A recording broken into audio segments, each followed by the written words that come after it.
Let's first start with the Kurdish issue. Clearly a sensitive and important issue for Turkey. Indeed. From Turkish point of view, the PKK, the Kurdistan Workers' Party, and the PYD and the YPG, which is located on the Syrian border, on the other side of the border, is considered the same organization. From Turkish point of view, this is a terrorist organization.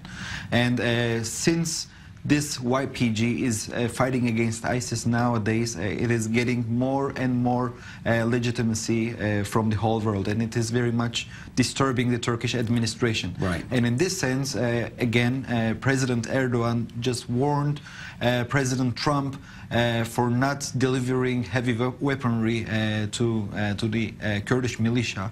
Again, from Turkish point of view, it's a violation for Turkey's homeland security, and they really believe that these weaponry will be used against the Turkish armed forces in the border and also inside inside Turkey itself.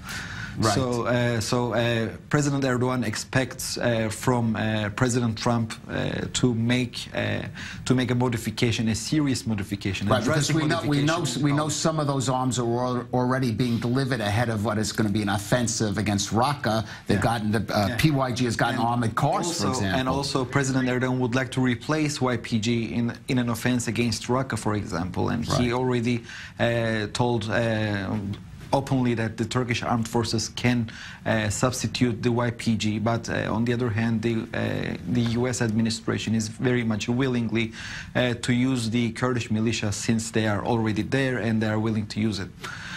So when we are coming to the Gülen issue, according to Erdogan's perspective, Fethullah Gülen is the coup perpetrator of the failed coup attempt. So they are asking for his extradition to Turkey. But since in the United States, this decision can be carried out by the U.S. judiciary and not by the U.S. executive bodies.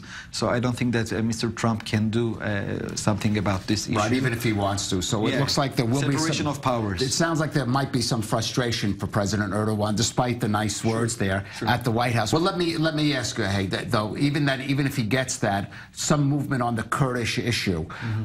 Gulen's continued residence in the United States. It's a huge problem. Is that something he could simply overlook, as Michael Shaw seemed to suggest, that at least that's what President Trump would like, to take that off the table? The thing is, the Gülen issue is very much hot in Turkey. He's using Gülen as a card to oppress his main opponents in the Turkish politics. So I really don't think that he is going to